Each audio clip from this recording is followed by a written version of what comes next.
I am Assistant Professor Minu from the Department of Zoology, SNU College, Palingala. In this video presentation, we are going to discuss about the salient features of class Aves. What are Aves and what is their systematic position? Aves are nothing but birds. The word Aves is derived from a Latin word Avis.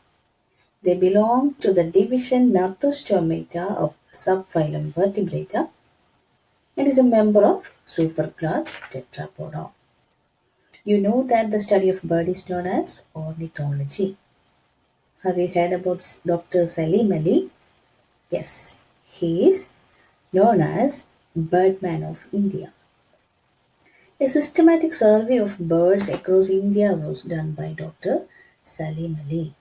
Compared to other vertebrate classes, the ancestry of birds are clearly established by the discovery of a fossil bird, Archaeopteryx. Birds are believed to be evolved from reptiles. There are some reptiles called Archosaurian. In the Mesozoic era, they were called as ruling reptiles. It is believed that two branches are evolved from Archosauria, and one branch called Ornithischia, which is believed as the ancestor of birds. And the other branch, that is the Pseudosuchia, which is believed as the ancestor of crocodiles. At present, about 10,000 species of birds were identified, and it is considered as the most species class of tetrapod vertebrates. They have a number of features and adaptations which help them to fly. Well, before starting the discussion about birds, you imagine the picture of any bird in your mind so that you can easily remember and understand their features. Okay? Okay. The very first thing and the most important characteristic feature is the presence of feathers, which is absent in any other animals. Body is streamlined, having a head, neck, trunk, and tail. It is a flight adaptation. Modern birds are characterized by feathers, a beak with no teeth, wings. They lay hard-shelled eggs. They have a high metabolic rate, four-chambered heart. They have lightweight but strong body skeleton. They have wings to fly. They show bipedal locomotion. They are homeotherms. What do you mean by homeotherms? They are warm-blooded organisms. Homeotherms are warm-blooded organisms, that is, they have a constant internal body temperature which do not fluctuate with that of the atmospheric temperature. I mean, the homeotherms maintain a high body temperature between 36 to 40 degrees Celsius. Birds and mammals are homeotherms.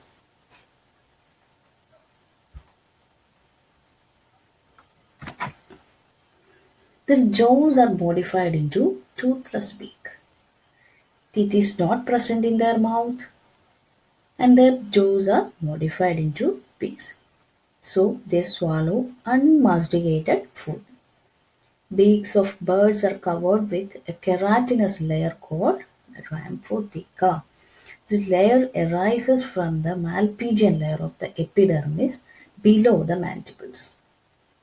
Birds are adapted to the type of the food they eat. For example, for insect eaters, they have a short, fine beak. In the case of seed eaters, they have a short and stout bills. Carnivorous birds have strong hooked beak. Nectar drinkers have a very thin beak. Fish catchers have flat beaks. Well, you all know that they are coming under superclass Tetrapoda. So, they possess two pairs of limbs, a pair of forelimbs and a pair of hind limbs. The forelimbs are modified into wings with feathers, and it contains three clawless digits. And the hind limb, I mean the legs, are covered with scales, and it is used for swimming, walking, perching, etc. And the hind limb possesses four clawed digits. Okay? The skin is dry without any skin glands, but they possess one oil gland or preen gland, or they are also called uropygial gland, at the base of their tail. Its secretion keeps their feathers waterproof. Oil glands are best developed in aquatic birds. Oil glands are best developed in aquatic birds. And next, we will go through their circulatory system. Their heart is four-chambered without sinus venosus. Their right systemic arch alone is present. That is, the left systemic arch is absent. Their RBC is nucleated, biconvex, and oval. Next, their bony skeleton, endoskeleton. Endoskeleton of bird is bony. Their bones have a special feature which reduces their weight so that they can easily fly. That is, bones are pneumatic. That is, hollow inside with air cavities. They have no bone marrow. Skull is diapsid. Do you know what is a diapsid type skull? That is, there is two temporal fossa behind the orbit. One superior fossa and other is the inferior fossa. I have given a picture of the diapsid skull in the bottom right corner. You can see that. Skull is monocondylic. That is, the skull contains a single occipital condyle so that they can rotate their head to any direction. Occipital condyle. What is occipital condyle? It is a projection at the base of the skull which articulate with the first vertebra. The next is the vertebrae. Heterocoelous type of vertebrae is present in birds. That is the articulating surface of the vertebra. That is the centrum is saddle shaped. It permits extensive lateral and vertical flexible motion of the neck. What is a heterocoelous vertebra? It is a centrum is saddle shaped to provide flexibility. They are concave inside, convex dorsoventrally. They fit together like one saddle placed upside down and at 90 degrees at the top of another. Then next is the synsacrum. In pigeon, a synsacrum is formed by the fusion of 14 vertebrae. Synsacrum is formed by the fusion of hip and sacral region. In bird, number of vertebrae involved in synsacrum formation is thoracic vertebra, lumbar vertebra, sacral vertebra, and one or more caudal vertebra. In pigeon, the last thoracic plus 6 lumbar plus 2 sacral plus 4 caudal vertebra fuse together to form synsacrum. Okay. Then next, the posterior 3 to 4 caudal vertebra are found to be fused. It is called picostyle. It acts as a rudder and helps in changing the direction during their flight. Okay. The next is the sternum. The sternum is broad. The projecting area on the sternum is called keel or carina. The flight muscles, like pectoral flight muscles of the birds, are attached to this keel. Keeled sternum is clearly an adaptation to flight. There is a picture of the skeleton of bird is given here. In this picture, you can see the picostyle, sternum, cervical vertebra, etc. Picostyle. You can see the picostyle, sternum, this is the keel region, and cervical vertebra. Then their ribs. Ribs contain uncinate process. These are the processes of the ribs, that is hook shaped. That is a hodal projection of the rib bones. These processes act as a lever for muscles that are attached to the ribs. Ribs contain an uncinate process. Uncinate process means the rib contain a hook-shaped projection. These projections act as a lever for the flight muscles. It prevents the bird's chest from collapsing when large pectoral muscles contract during the flight. Then there are pectoral girdle. Pectoral girdle means which support wings. It contains furcula, scapula, coracoid type of bones. In birds, clavicle and interclavicle of the pectoral girdle is fused to form a V-shaped bone called furcula or wishbone. The pelvic girdle is fused with the synsacrum. You have studied about what is the synsacrum, and the pelvic girdle is fused with the synsacrum. Okay. The forelimbs of birds possess humerus, radius, ulna, etc. But an important feature is that their carpels and metacarpals fuse together to form carpo-metacarpus. Birds have 3 fingers without claws in their forelimbs. Then hind limbs possess a femur, tibiotarsus, fibula, etc. Like forelimbs, hind limbs, tarsal and metatarsals united to form tarso-metatarsus.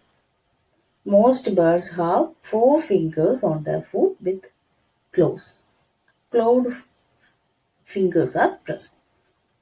The next is the respiratory system. So, birds are lung breathers. Lungs are spongy and elastic. Special feature is that air sacs are connected to their lungs which supplement respiration. And they also make their body light. Diaphragm is absent in birds. When birds inhales, most of the air enters the posterior air sac and then enters the lung. Gaseous exchange takes place within the lung and the air is then exhaled out through these air sacs. Okay.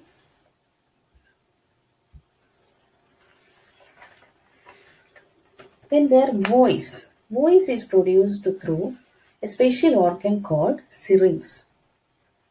Syrinx is a special chamber whose walls are supported by 3 to 4 tracheal rings and the first bronchus ring. Inner surface of the syrinx contain folds and these folds are called tympaniform membrane. Vibrations of these folds by the air produces sound. That is, on the passage of air, these folds get vibrated and produces sound. Here you can see the picture of bird's lung with the air sacs attached to it. Here you can see the syrinx. This is a syrinx. This is the lungs. These are the air sacs attached to the lungs. Next is the digestive system. Its alimentary canal contains 2 additional chambers, crop and gizzard. Crop is the dilated portion of the esophagus. It stores and softens the food. Birds like owl and geese lack crop. Stomach contains 2 portions. These 2 portions are proventriculus and gizzard. Proventriculus is glandular and the gizzard is a muscular portion. Gizzard performs the function of a teeth, that is, crushing and churning of the food takes place within the gizzard. This is the crop, this is the gizzard. Crop is the dilation of the esophagus, gizzard is the muscular portion of the stomach. A pair of rectal ceca. These are the rectal ceca. You can see the rectal ceca is present at the junction of small intestine and rectum. And gallbladder is absent in some birds like pigeons. That is, graminivorous birds lack gallbladders. Next is the excretory system. They have a metanephric kidney. The ureter carries urine to the cloaca. There is no urinary bladder. The nitrogenous waste product in birds is uric acid. You know that. So, they are called uricotelic animals. Urea of bird is thick pasty form, very low with very low water content and high uric acid content. It is passed as a white paste on the fecal matter. Cloaca is three-chambered cloaca, that is the cuprodium, urodium, and proctodium are the three chambers. Bursa of Fabricius, a sac-like organ, is connected to the proctodium. You can see the picture of the excretory system of bird, and the bursa of Fabricius is a site of hemopoiesis, or the B lymphocyte production takes place in birds is within these sac. Next is the nervous system and their sense organs. Brain is well developed than reptiles. They have a large cerebellum, cerebrum, optic lobe, etc. They have 12 pairs of cranial nerves are present. Their well developed sense organs help them to coordinate their movement during flight. Sharp eyesight is a special feature of birds. They have a monocular vision, high power of accommodation, etc. Monocular vision means each eye is used separately. Through this, the field of view is increased. Their eyes have high power of accommodation. The power of accommodation is due to the presence of a special structure, which is a cone-like structure found in the vitreous chamber of the eye. This cone-like structure is called pecten or comb plate. This is attached to the point where optic nerves enters the eye. Pecten also helps to protect the eye from sunlight. Structure of eye is given here. You can see the position of the pecten. And birds have poor sense of smell, except some birds like kiwi. Okay. Next is reproductive system. Their sexes are separate. They show sexual dimorphism. What is sexual dimorphism? That is differences in appearance between male and females of the same species, such as color, size, etc. Testis is paired. Ovary is single. That is an important feature. Ovary is single. That is, left ovary alone is present. The reproductive system of male and female birds are given here. You can see that. And the fertilization is internal. These are oviparous organisms. They lay cleidoic eggs. What is cleidoic eggs? Eggs with protective shell laid on land. Eggs are macrolithical. Embryo has 4 fetal membranes, that is chorion, amnion, allantois, and yolk sac. Most of the birds exhibit parental care. These are the most important salient features of birds. Next slide, coming to the summary of our presentation. You can see they are warm-blooded vertebrate, they are homeotherms, they are toothless, feathered, wings are present, oil glands, that is preen glands or uropygeal glands are present at the base of their tail. Skeletal system is adapted for flight. Their bones are pneumatic, that is light bones, air-filled bones. Then 4-chambered heart is there, lungs with air sac. They are uricotelic animals. They have a high, sharp eyesight with pecten. Their ovary, the left alone is present. Internal fertilization. They lay shelled eggs, that is cleidoic eggs. The eggs are the most beautiful among animals. They show courtship, nest building, parental care, migration, terrestrial behavior, etc. Okay. Here you have some review questions. Please go through this. That is all for today. Thank you.